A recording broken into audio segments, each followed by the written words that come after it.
Greeting coaches, you are listening to the All Access Coaching Podcast powered by the Glazier Drive. My name is Rick Stewart and I created All Access Coaching with a vision of coaches helping coaches, which is why I partner with the folks at Glazier, because they share the same vision as I do. Everything that All Access Coaching and Glazier does is focus on one thing, making you a better coach. Hosted by allaccesscoaching.com.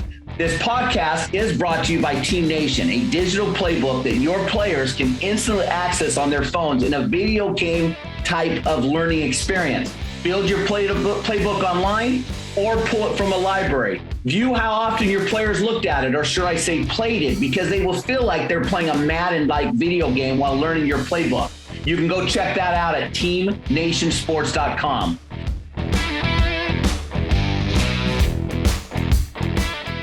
Today's podcast is the attacking 3-4 defense with Aaron Brady. Aaron Brady has more than 23 years of football experience and is currently the head coach at St. Mary's, which is just south of Washington, D.C.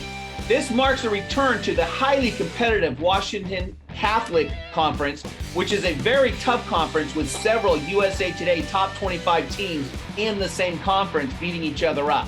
He was the league's 2010 Coach of the Year when he went 29-16 at Gonzaga in the same league before moving up to Philadelphia to go 24-9 at Malvern Prep. He's now returned to St. Mary's. He went 9-1 in his first season, followed by a 10-2 and 9-3 seasons, both those years winning the state title. Then the COVID season was 1-9, and then this year he was again the Maryland State Champions, which is Coach's third title in a row. Coach, welcome. I'm so excited to have you in the podcast. Coaches, can you tell our listeners a little bit about the type of school you coach at and, how competitive that league is? Yeah, thanks for having me on the show. Happy to talk about St. Mary's Riken and the Washington Catholic League.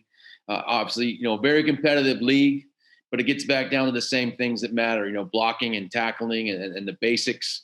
There's a great deal of pride in our league. And one thing that's different about the Washington Catholic League than most is we have teams in 3 different states.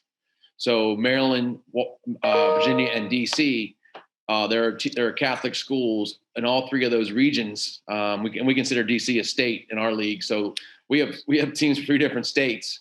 And, the other thing about our league is we travel. Our closest game in the league is 1 hour and 15 minutes. So every game for us, is going to be 1 hour 15 to 2 hours away from where we're located in Southern Maryland, below DC.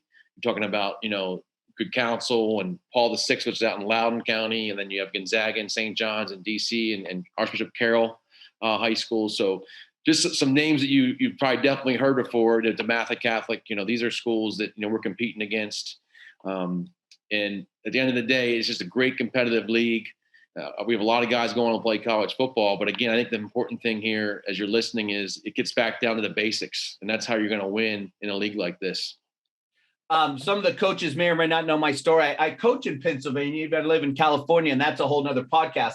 But Coach, we lost our district championship to a very good team called York Catholic, and Coach is a Pennsylvania boy. He's from York area. And Coach, you drove up this year, took your team up to play St. Joseph's Prep. Am I saying it right? St. Joe's Prep, which is by far the best team in Pennsylvania. Yes, yeah, so that's kind of cool. You're not dodging competition, right? They'll be the best. You got to play the best. That's always been my motto.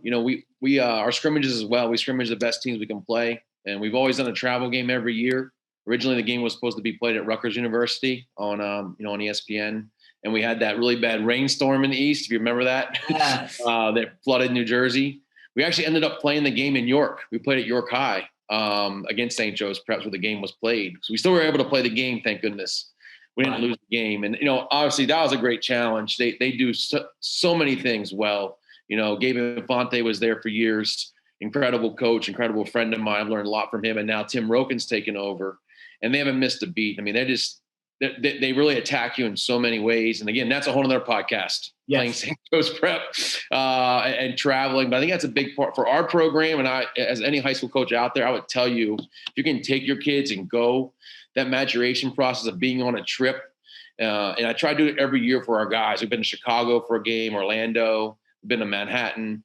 But some of our guys aren't going to play college football and have that Division I game experience, right? Not get a chance to go somewhere and play a game and travel as a team.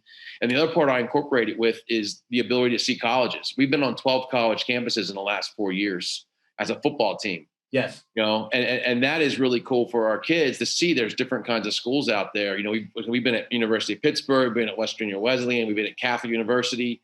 You're talking about different sizes, different levels, and in different areas of the country, urban to country to big city. So I think that's important for any program, and it lends a lot for our kids for those experiences. Yeah, I agree. Whether it's just, I don't know, sheer stupidity or what, but I've taken over an 0-24 team. I took over an 0-27 team. I took over another team that hadn't won a playoff game in 110 years. The wow. Pennsylvania school that they brought me in, they hadn't had much success. I agree, Coach, is you want to preach how to be a champion, but the kids see it, believe it, achieve it. Well, where's the see it part, right? If they're in a situation where they haven't been able to visualize it, like you said, if you got a kid who is not going to be a D1 kid, or you're in a losing program that's similar to the playoffs, well, then how does the kids model and see what a champion is? So I'm the same way, Coach. I've always taken my team to a college camp that's an overnight trip. Yes. And to me, that wasn't about football. That just would get the kids to get excited about, hey, go to college. This is what a dorm's like. This is what a college cafeteria is like. And, of course, being on the college campus, the college athletes that are working within the camp, the college coaches, those guys all carry themselves a certain way. And I think that's really, really important. I have a bunch of that stuff on my website, allaccesscoaching.com, coaches. If you want to go over and read the blog articles about that whole worst of first and the program building. But what Coach is talking about, that ties right into it. Same way with Coach. I never dodged competition. So especially in the summer where the games didn't count, I wasn't afraid to go take on a team that was a couple levels above us, because small fish, big pond, right? Or big fish, small pond. I have backwards. Some of you get some kids who they thinking they're pretty good. And so maybe they're not going to the weight room like they should, or they're not attacking things like they should. Well, sure. You go scrimmage somebody who's really good and you get exposed. Both the coaches and the players get exposed. And it forces you to come back and reflect on, hey, we better work a little harder here, because that team or those kids exposed us. So Coach, we're speaking the same language there. Absolutely. I totally agree. I think also, just one point on that, it also makes your league better. When you go out and play, and one thing about the WCAC is our teams play all over the country, but it makes the league better. And it's nice to have that. You look at like the FCS level right now, you look at that JMU, Villanova, that conference, like those teams can lose any week. And it's the same with our league. You got to show up every week. And I think that just makes your conference that much better. And, we love competition. That's why we do this. And to build a program, like, you've built programs, and the last 3 programs, I've done the same thing. And it really gets back down to the kids, and they know how much we care about them. And I'm looking forward to looking at some of your stuff on All Access. Yes.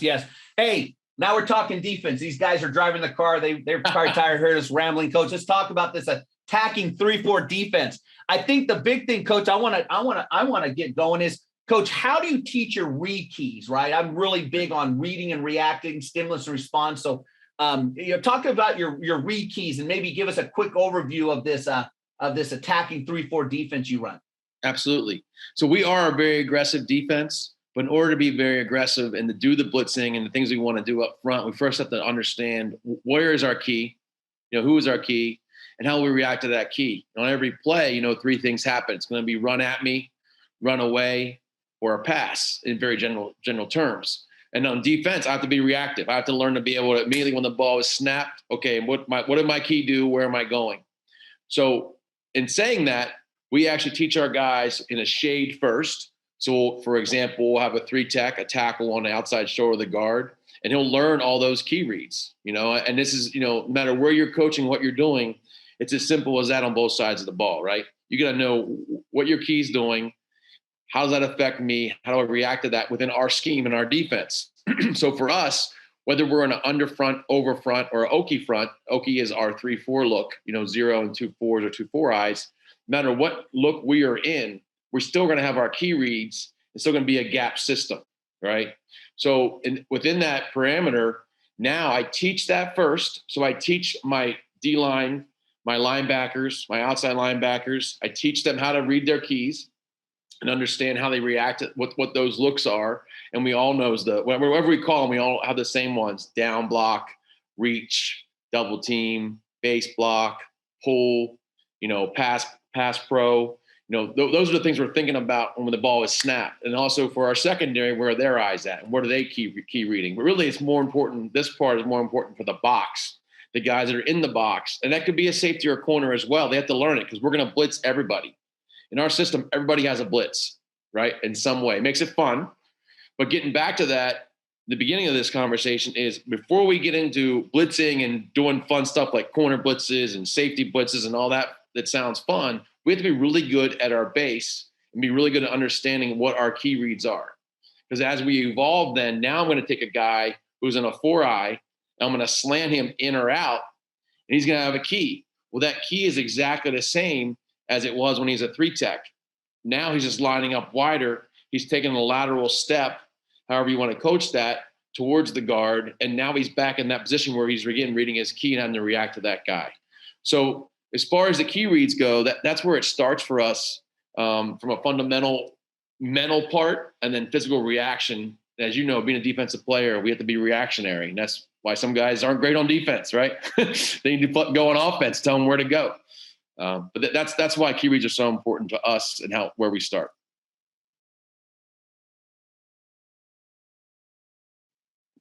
Awesome. So what's important about your blitz tracks and your line movements? So as we get going, once we get our base in, we understand our key reads, the next level now is, hey, we want to be aggressive. We want to be able to move up front, slant, bring different blitzes. And a lot of these tracks are the same. We talk about blitz tracks, we like to talk about, vertical or side, horizontal blitzes. And to get that right, there's basically 5 things. If you have the screen, you can see it. First of all, understand your gaps and where you belong. That gets back to your keys. The second thing is, how do I react on the different flows I'm going to see, whether I'm lined up in a 3-tech or I'm moving to a 3-tech. Okay, I got to understand that. And that also goes for an outside linebacker. If I'm blitzing outside linebacker off the edge, if I'm blitzing to the A gap or the B gap, who's his key, what's his gap, and how do I react to those same things?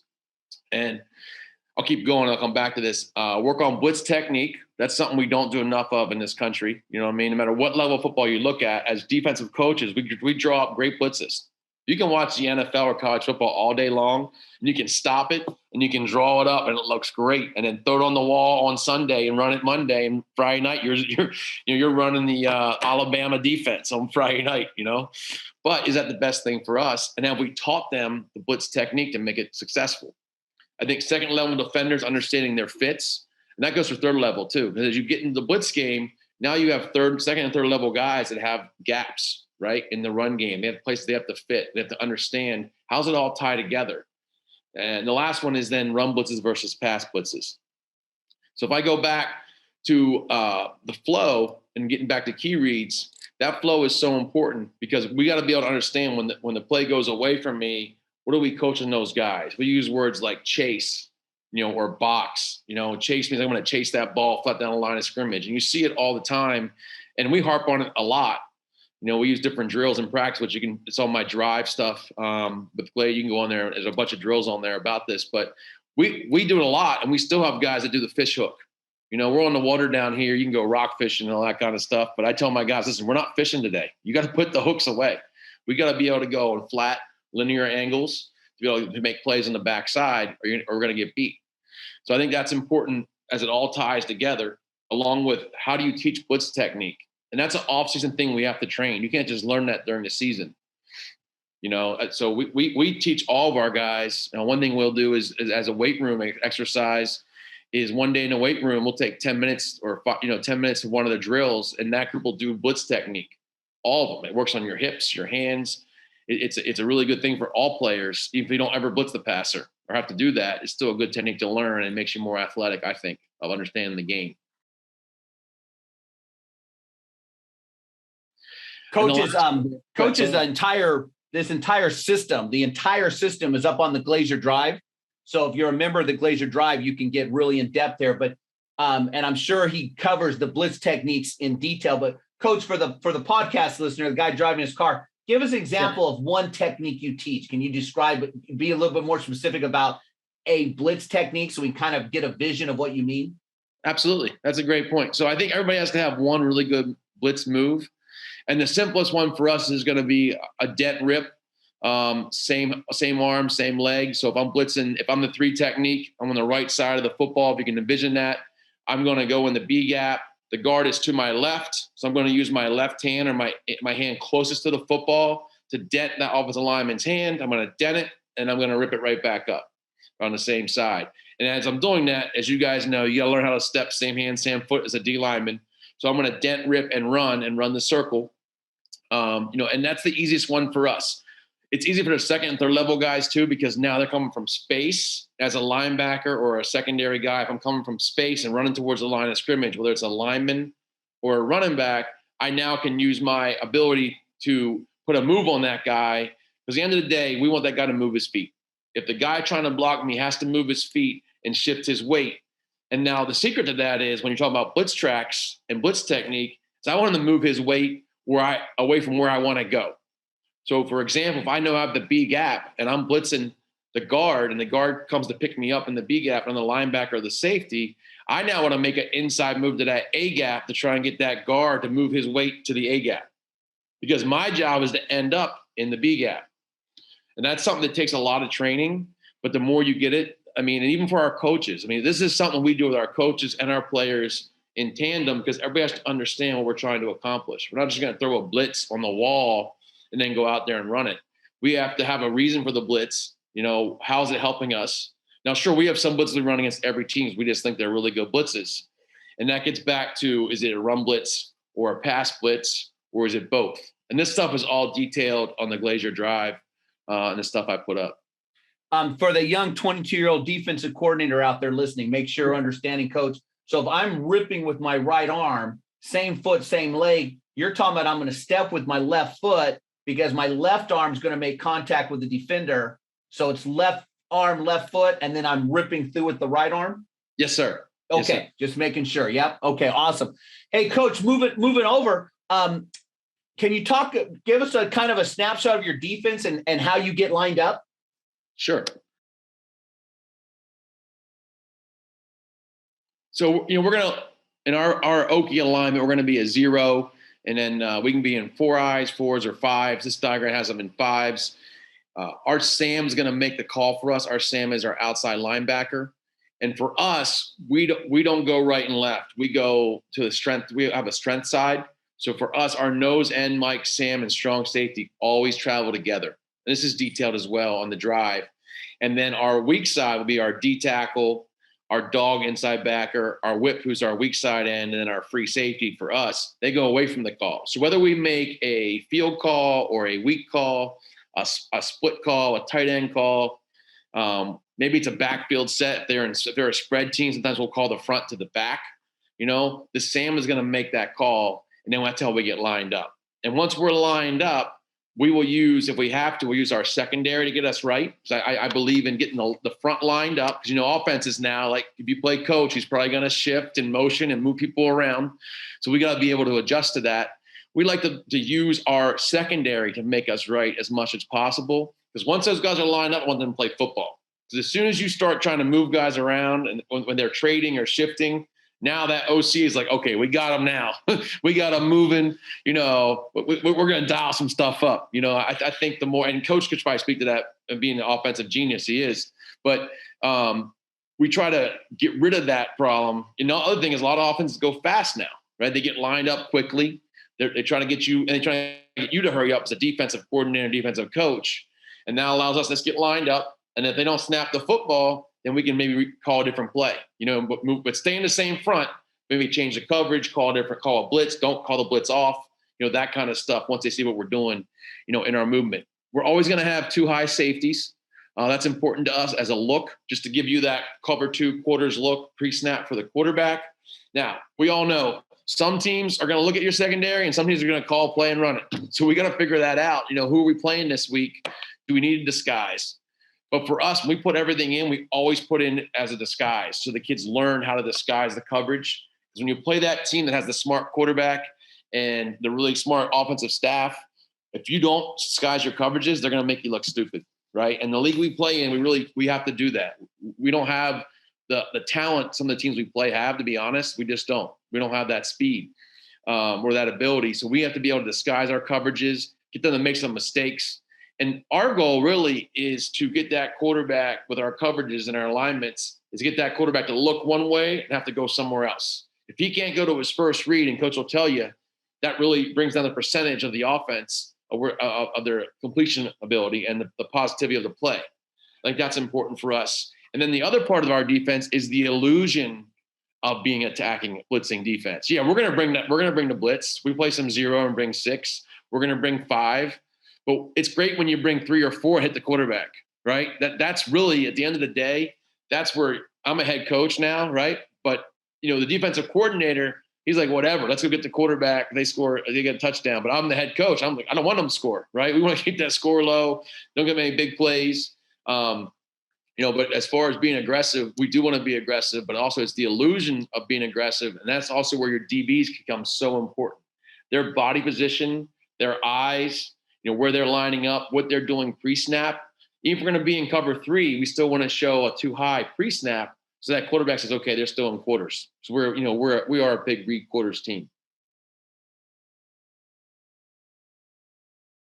So, Coach, when your defense, obviously you're setting your defense, your kids are traveling together. So in theory, you're flopping your defense, but it's based on different formation strengths. So you might flop to the tight end. You have calls probably. You probably maybe flop to the offset running back, or you can flop to the multiple receivers. Or is it like, it's not always the tight end, because obviously you play some 10 personnel. So are there calls, or maybe it's that week during the game plan? How do your kids know what the strength call is? So the first word for our guys is always going to be the directional call. And the directional call is as simple as field. And as you know, in high school, the ball's in the hash a lot. So that's really easy. We know how we're getting lined up. We don't need them to come out of the huddle. We already know we're going field call, right? So it'd be a strong right to the field. We also can go, if we're playing a big tight end run team, or for some reason you want the front to be the tight end against this football team, we'll make it a tight call. So that'll be the first thing. Like, it could be like tight Okie, cover 4. Very simple. That will get everybody lined up. That's our call. It could be the back. We say back, Okie, cover 4. Now we're going to call the front to the back. And if the back moves, they shift them, that's fine. We're going to stay in our stuff. We're not going to change our front. If we need to, we'll change our secondary, our coverage. For example, you get a team that lines up in 2x2 and motions the fib into the boundary, right? Well, now we're going to either roll that to the boundary to get in cover 3 to bring the extra guy over. We can go to man. There's some things we can do there. And again, that's game plan stuff, Coach, where you figure out, hey, what are we going to do this week against that? How are we going to adjust to empty? How are we going to adjust to unbalanced? Like all those, that's going down a whole other road, right? A whole other podcast. But that's how we get lined up. And what it does, Coach, and for you everybody out there listening, it gives you the ability as the coach to control the front. So we can be even though we're not really an over team, we can line up an over just based on how the directional call of our front. And the kids don't know the difference, right? We have the ability to call an under front or an Okie front, and the kids don't know that they're just getting lined up. They're listening to what they're supposed to do and getting lined up on their key. They don't know that, hey, we're giving them a different look. And that's how, as a coach, I can control it, which I really like. And it's simple for our guys. Awesome. Coach, I know you're familiar with Team Nation, but I'm listening to you talk. Team Nation's his new program. I sat on a talk with the owner and he was explaining it to me. And coaches, if you were using Team Nation and you're running Coach Brady's attacking 3-4, you would program the different calls and the formations. So you could put in a couple of tight end sets, a double tight end set. You could put a no tight end set in. You could put some trips and trips open, trips closed. And the kids would be learning your playbook, because it's really cool the way they do it. They're using the Go Army Edge 3-dimensional concept. So the kids are seeing it like a video game. So now you can imagine your kids are on Team Nation and this offense is breaking the huddle, and then they'll stop and quiz the kid, and the kid's gonna be like, oh, I'm lining to the right. Oh, I'm a 3-tech on that one. Oh, I'm a 2-eye on that one. Or in Coach's case, are you a 4-eye, or a 5? And it kind of simulates all that. I really love this. I think it's a way to going. And so as Coach is talking, I'm seeing the power of using the Team Nation program, guys. So, make sure you head over there to the website. teamnationsports.com, and you can kind of play this video game type of thing, and your kids could learn this. It even goes further, and I'm not going to go into detail, but it also can simulate pass routes. So the defensive back's playing a video game, and he would be covering, how do I jump the slant? How do I get in sync with different things like that? But Coach, moving on. So you talked about your front there with your inside game. How about trips, Coach, getting out to the secondary? You know, everyone has a trips formation. Even us wing T guys will get into a trips formation now and then. It might be in pregame. But, you know, how do you defend trips, Coach? There's all quarter halves. Some people roll people up. They'll man up number one and run a mix of their palms on the two inside guys. What do you guys do against trips, Coach? So again, on the Glazier drive, there's a whole section just on trips and different things we do. I think from a basic standpoint, just starting off, is we want to definitely have two different looks for trips that look the same. You know, I think that if you have the ability to line up in trips and give something to really mess with that quarterback, you know, we start with quarter half. That's our base. You know, check the trips. It's very safe, as we all know. It gives us a chance to cover everything. It's sound. And we you know, that's where we'll start with our stuff and talk about the rerouting and where our eyes are. And again, that gets down to you as a coach and how you want to coach it. I've done it all. I've done all different things. I've been a lot of places in these 20 some years. You know, some years, you know, guys want to reroute. Sometimes we don't want to reroute. But at the end of the day, I think, you know, the big thing is to have a couple answers. We have one thing we like to do against RPO teams, which is on the drive as well. I think that's really good. You know, and you got to know if you're playing an RPO team or not. You know, some teams really are RPO. Some teams are just play action pass. They're not actually reading it. You know, so we want to figure that out too, as far as that goes. And then, you know, trips is all about it's a game, right? It's the X game. How good's their X receiver? Do we need to double that guy? Can we live with one guy on him the whole game, or we have to mix it up and disguise it, you know, to the quarterback? You know, I think when you can have some stuff front side, as Coach was talking about, we have the ability to man number one and then play palms on 2 and 3. We definitely do that. Now that allows us to say, hey, we're sound on the front side. We're really 3 on 3. The Mike's the extra guy who makes 4. But on the back side now, I got a safety in a corner to play some games with that X receiver. You know, we can cloud it. We can sky it. I can press that guy inside hard and just have the safety play over the top. You know, there's different things we can do there. And I also like against trips, you know, with that is that man that backside corner up, let that safety be a free player, especially when you're playing a really good running quarterback. You know, now you got an extra guy for the zone read stuff, and, you know, to kind of corral that guy and have an extra hitter in the box. But at the end of the day, you know, the 3x1, it's on the drive. I think it's stuff I've collected over the years. It's worked really well for us, and, you know, happy to talk to you guys about it if you get a chance to look at it. Coach, you're talking about your blitzes, and the slide up right now is talking about your blitz tracks. Yeah. Let's say you call a blitz and they come out to say trips. Let's use these trips open right now. Yeah. Is there anything that they would come out and you would check out of that blitz, or are your safeties the adjusters? And so you still keep your blitz on, and your safeties have to know how to adjust so that the blitz doesn't change, but you can cover. Let's use trips as an example. Great example. So we don't like checking out of our blitzes. We don't want to. We want to stay in them. We called a blitz for a reason. There was some, you know, whatever the numbers look, the analytics, right? That's a big deal now in the NFL. But whatever the analytics say, the percentages, we called a blitz for a reason, whether it's a run or a pass down, or maybe it's the protection that we're going to get. We want to beat that protection with this blitz. We're going to run that blitz, and our safeties, secondary, are going to make the adjustment, as Coach says. And, you know, we have different ways of running those. You know, it can be a zone blitz, you know, 3 under 3 deep. It can be a 400. We call that Jackie Robinson, 42, you know, 400 2 deep. Our kids like that. That's a good change up, because as soon as you get in cover 3, teams want to throw the ball to the flat or down the seams. So now we're kind of taking that away. And then the ability to play man. You know, we're not afraid to play, even though we play some guys with a lot of speed. You can't be afraid to play man as long as you're playing a technique with good, you know, sound technique, understanding where your help is or your help is not, right? Sometimes you don't have any help. But that also gets back to, if we're going to blitz, we got to make sure we're going to have a chance to get there and have, you know, attack their protection. So as much as I'm worried about the 3x1, I'm also worried about, if we're running a blitz, are we running it for the right reason? Is it going to attack the offense's protection? And are we going to get our best player on their weakest O lineman, or our best player on their running back? mean, those are positives for me. Is it going to make the quarterback move his feet if he's a pocket passer? Those are the things we think about, as well as 3-by-1 is important to us, Coach. Obviously, we're going to be sound against it. But more important is we're bringing that blitz for a reason, to mess up their flow. And again, it gets back to our defense. We call it attacking defense. Our kids want to be aggressive. They want to attack. So we're gonna give them that opportunity. We're going to put pressure on the other team, and force them to make some plays and force that quarterback to go somewhere with the ball he doesn't want to go, per se, based on what his first read might have been.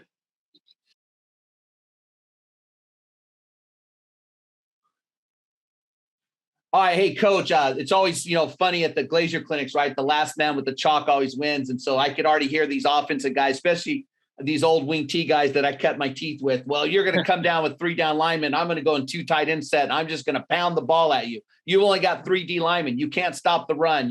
You're really vulnerable off tackle. So, Coach, what would you do against like a heavy run team, 2 tight end set, wing T, double wing, those triple option type teams where they come out with, because you actually have an extra run gap now to account for. Absolutely. So first of all, our whip is the weak side defensive end for us. He has to be able to put his hand down. That's something we train him to do. He'll stand up a good bit. And the other part of that too is personnel. We may have to put different personnel in the game at those positions. If we're playing a spread team, if we're playing a 2 tight end team, we're going to have different personnel in our base set. And we do that. We have games this year where that happened to us. We're playing teams that are going to come out in that. And you can see it on the sideline. They're bringing all the big heavies in. Or one team had a 7-0 lineman look, right? So exactly what you're talking about, Coach. We have to be able to match that, power for power. So we may bring in another defensive tackle to play whip for us and take that whip out of the game. Now, let's say that you do that and we don't know, and we're in our 3-4 personnel. What we're going to do is have that whip come down to a 5. We're going to move that D tackle to a 3. We're going to basically get an underfront, right? As one base look will be an underfront, ends in a 5 still, put the Sam down. And then we're going to bring our safety down, either 2-by-2, or he can even be in a 9, depending on what we want to do that week. And depending, say it's a receiver over here, now we get the corner over the top, put the safety up here in a cloud technique. And also we have blitzes built in that can go weak or strong. And that's in the Glazier drive as well. But that's for these run teams. You get in a situation where, hey, we can't just line up against this team with this group. That's a great point, right? They could do it out of base personnel, come out and get in 2 tights and say, hey, we're just going to run the football and create an extra gap, and they're not going to be sound. So we got to have answers against that. So first answer is we always have a base call for 22 personnel. We always have a base call for 12 personnel too, Coach. It's something we put in camp. That's I have a whole checklist, which is actually in the drive. It's a checklist of must-dos in camp, things we have to see. We got to see 22 personnel. We got to see unbalanced. We got to see 12 empty. We got to see FIB. All those things that you want to be ready for in a football game that could happen. And you're playing a team that hasn't shown any of that, but all of a sudden they do it. So getting back to this question, though, I'm a 3-4 guy. They come out in double tights. First, we have our base check, which is to get into more of an underfront and bring the guys up towards the line of scrimmage to almost, in the simplest terms, to plug holes, right? We want to make sure we're plugging those holes. Everybody has a gap. We're sound on what's going on. And as Coach said, we don't have an extra gap. We don't want to give them, extra gap and give them free yards because we're just not sound. The second part of that for us is our blitzes are designed that we can run our blitzes, and we have 2nd and 3rd level blitzes already in. Now that frees up there. We have blitzes where he's coming off the edge. Some blitzes he's D gap, some blitzes he's C gap, right? Some blitzes he might be B gap, depending on the week who we're playing. But that allows us to give some different looks that are O-line. And again, we're trying to force the ball east and west, right? We are a spill team. Even though we're 3-4, we're going to spill everything. We want the ball to bounce and get those running backs. And just like the leagues you guys play in, the guys playing tailback in our league, you do not want them going north and south, downhill, full speed. No. You want them to shuffle their feet. You know what I'm saying? So the more they can shuffle their feet, gives us a chance to run them down. And that's the second part of that. Then if you are a spill team, and this is what scares some old school 3-4 people, is they're so used to box and hard joint and everything, keep everything inside of us. We spend a lot of time coaching our safeties and our linebackers how to read, a cloudy clear type principle, how to understand to get over the top, right, and go make that play. Because what they're worried about is, hey, you're spilling it to who? Well, we're spilling it to a guy who's there. He's standing there, right? He should be unblocked. That's the theory behind that. But I've also run into that question, Coach, a lot with the 3-4 when you do spill. You know what I mean? And also, there's also people that in the 3-4 they line up and play right and left. They say, hey, you're always a left outside back, or you're the left D tackle. You're the right D tackle. You're the right. So the reason I don't do that, which I think is also a common question I get from people, like a 5-2 type team, especially in high school football, is I think that the Sam who's going to the field is a much different player than the outside backer who's going to the boundary. And I think that being able to have that, because for us, honestly, we play so many spread teams, and I'm sure you do too, Coach. It's kind of where the country's gone, is so much spread. That I always need a nickel or a DB playing Sam now. He's not the old school outside linebacker who's going to stand on a tight end, right? Right. We ran ISO this year. It was like a trick play a couple times. You're getting eye backs and run ISO. And what is that? It's like 8 yards a shot. You're like, man, that's a trick play. Yes. Yeah.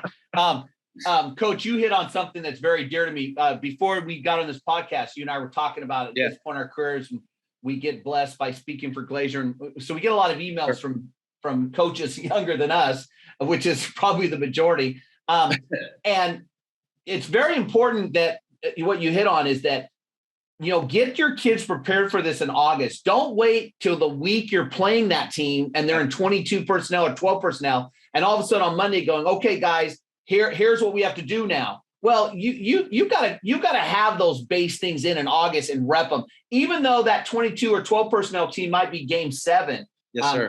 I think that's important. You get it all in so that every week you're just like, hey, Johnny, guys, let's go back. Remember in August, we put this in. What's our base check against 2 tight ends? Absolutely. I think that's a huge coaching point. I think a lot of coaches miss that goal. They wait till Monday, offensively or defensively, and all of a sudden, what the kids are hearing is, oh my gosh, you're putting a bunch of new stuff in.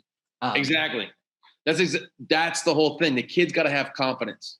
And I know, and I say this to any young coach out there that's listening, I know when we got our kids bought in, when in the middle of a game and a tight call, they say, Coach, let's run base. Right? Wow. Now those kids are bought in. Just like you, when it's 3rd and 1 and the kids are saying, let's run buck sweep. Yep. Let's run belly. You're a wing T team. Or you're you're eye backs team. Let's run power, right? They know it's coming. We don't care. We're getting a first down. Exactly. That's when the kids have bought in. And I think that's one of the things, like I always tell when I have young coordinators and young coaches, as soon as we're struggling on defense, the first reaction of any human is, okay, let's just throw everything at them. Let's just bring them all. And I say, well, guys, we might just lose faster. You know what I mean? So that's not the answer. As much as we want to do that and we're having problems, the best thing you can do is get back into your base, because that's where it all started. And that's what we've done the most. At the end of the day, we've always tried to build even some of our pressures around our base quarters coverage, because what do we do in the summer, spring and summer now? We play 7-on-7 a lot. And football coaches hate it because it's not football, but the kids love it. But if we're going to play 7-on-7, we're going to get something out of it. We're going to play our base coverage. We get 1,000 reps of quarters, right? Or whatever our base coverage is. So when the game's on the line in the 4th quarter, and it's 3rd and 12, maybe we want to be in quarters, because we played that more than anything other coverage we played the whole year, unless we have some great blitz that we can dial up. Right. You know what I mean? Right. So I guess I hit my point pretty hard there, but that was kind of what I was trying to say. Hey, Coach, as we wrap it up, you kind of call your defense the attacking 3-4 defense. Maybe take us through a couple minutes on how do you attack the offense? The name attacking 3-4. You're in the attack mode now, right? You're going to kind of dictate what the offense is doing. Yes, sir. So our goal going into any game is first to identify, okay, what do they do really well, right? We want to attack that player and that play. So, example, if we're playing an I team, we got to take away power and ISO. We've got to figure out a way to not let that tailback beat us, force them to throw the football, okay, however that is. So that's the first thing we're going to do. We want to take away whatever they're really good at and force them to beat us doing something else, or force somebody else to beat us. There's plenty of stories out there about that. We all tell. A few years ago, we played St. Peter's Prep, and they had a running back that went to Boston College, but the other guy I can't remember his name now, but he plays in the NFL now. And we didn't know about him. So our whole game plan was to stop the guy going to Boston College, right? And of course, like the third play of the game, they were a split back team back then. So everything was going to the guy, away from the guy to Boston College. And of course, they ran split zone, and the Boston College guy went this way, and most of our defense went that way. And the other guy got the ball, and he was gone 80 yards later. You know what I'm saying? So Gone Johnson. Yep. As I digress, sorry about that. But anyways, we want to attack the team we're playing. And, also the next part is, what are they doing with their quarterback? Is he a runner? Is he a pocket guy? How do we disrupt him and what he's doing? And how do we attack him? And the part that's really important, I think, and most people don't do it, we need to do a better job at my program, is really identifying the pass protection of who we're playing against. It takes time, right? And during the week, there's so much we have to do as football coaches, but to take that time every week as a defensive coach and look at your opponents, to have our DBs identify their top routes. The coaches know it, but the players got to know it. And we put a lot of onus on our kids watching film too. We ask our kids questions about the kids they're playing against, on purpose. No matter where you're playing, in the country, 9-man football, or you're playing in DC or California or Florida, where you're playing, you just need to know who you're playing against, and we can see if they're watching film or not. By the questions we ask, I know, are you watching huddle or not watching huddle? We film practice every day for our kids. So even in practice, our kids, we're trying to emulate what we're going to see, on Friday nights. And I think one thing, and also for young coaches, I think is really helpful, is we'll put the other team's favorite route is, simple as, curl slide, right? That's their number one route. And they do it off of play action. So we'll run that route during the week. We'll show them running it in a game. The next clip we'll watch in film room is us in practice seeing the same look. So now our kids can see them, but also see ours, right? And say, it's a third and medium, third and long call for them. So the idea is we're going to hopefully get that same look and scenario in a perfect world in the game with the same call. But now our kids have watched them run it. They watch us in practice against it. I think it builds confidence, and the kids start to understand what's going on. So if I heard you right, it's very important. Take away their best player, take away their favorite plays, and based on what their favorite plays are and their favorite players are, that's how you design your attack. Yes. So I'm glad you make that a little clearer. And then within our blitz package, you'll see we don't have a lot of blitzes. We don't have to create a new blitz every week, which is a great point that Coach made. We need to take the stuff we have because it's designed to attack whatever we need to attack. We go into each week and say, hey, they're going to run. This is what they do really well. We're taking that away. Say it's tight end run. We're going to run these 2 tight end blitzes because they'll take that play away. They'll force that ball to go somewhere else that it's used to going. And that'll allow us to have success. Now, also, we're going to run their base plays against our base defense. So we got to be alive on our base call and stop their best play too. Okay. We're going to seed enough. And we're playing an option team. We got to practice option. If we're playing wing T, we've got to stop buck sweep in our base. The blitzes are there if we're having problems. We want to get them in 2nd and 11. The big thing against certain teams is get them off their schedule. Get them in situations they don't want to be in, based on their offense. Awesome. Coach, this was awesome. I really enjoyed talking ball with you. I know I learned a lot. Coaches, if they want more, you showed your contact stuff up on the screen. Besides emailing you, I know they can go to the Drive. Your system's on the Drive, and I think there's a forum and some webinars. How can a coach get more from you? Yes, sir. So on the Drive, you can actually go in there and ask questions directly to me or other systems, and we go in and check them regularly and then answer your questions. The second thing is starting next week, every Thursday at 10 a.m., I do a Zoom call where you call in live and you can ask questions. I just kind of talk about one of the topics from my Drive, my system on the Drive. So it gives you the opportunity to see what we're doing. And you can ask questions, bring questions with you. And I even tell guys to, ahead of time to email me if they have anything they want to talk about. We're going to start that back up. During the season, we slowed it down. Obviously, everybody was busy. But now that we're back at off season, you're going to probably see that every week from a lot of the guys that have systems on the Drive. And so, Coach, if I have a real job or I'm teaching math and I can't make it at 10 a.m., I can watch it. I'm assuming all these weekly 10 a.m.s are recorded. Yes, sir. They're recorded and they're put on the website on the Glazier Drive, and I think it's pretty easy to go in there and find them. I'm not. Yep. Yeah. So they can obviously see the recorded systems, yes. which is kind of a prepared presentation by you. Then they've got the forum where they can ask you questions and you get notified of the questions, so you know to log in and answer it. And yes. then they've got the webinar they can attend live or record it. They can watch it recorded. Awesome. On awesome. Yep. Hey, Coach. Hey, thank you. Coaches, again, this will all be in the show notes. We're going to take Coach's PowerPoint. That'll be a free download, and we'll post it both on the Glazier Drive and at allaccesscoaching.com. Again, make sure you subscribe to this podcast. We'll be doing 3 of these every week. They're always free. Every Monday, we will interview a coach or a partner from the Glazier Drive family, like we interviewed Coach Brady. This will be posted here on Monday, December 13th, I believe. And then on Thursdays, I'll interview coaches from my All Access Coaching family. I've got about 15 or 16 coaches in the All Access Coaching family. And then Sunday nights, it's just Rick Stewart rambling about program building, Wing T, 4-2-5 defense, or strength training. These podcasts and the downloads that go with them are always free. You can find them at Stitcher, Spotify, iTunes, or everywhere else podcasts are found. There's also tons of free PowerPoints, PDFs, webinars on both the Glazier Drive and the allaccesscoaching.com website.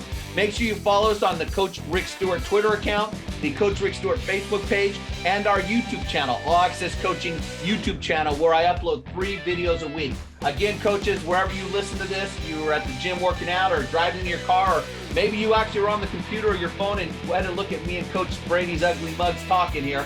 We really appreciate you, coaches, and the great thing about this coaching industry is it's always about giving back and back scratching, and Coach and I are very honored to be in a position where we've got a little bit of wisdom because of all the mistakes we've made in our careers. We got a little wisdom to pass on to the next generation of coaches, and I'm sure Coach will agree with this and he'll pipe in. But coaches, the day you think you know it all and you stop learning in the off season, get out of the profession, seriously, because I've got a 77-year-old Hall of Fame coach. He's literally in the Hall of Fame on my staff, and he's talking about all the time that at 77 years old, he's still learning more things about football. Absolutely. So again, Coach Brady, listeners, thank you for tuning in, and we're going to log out here. All right, thank you.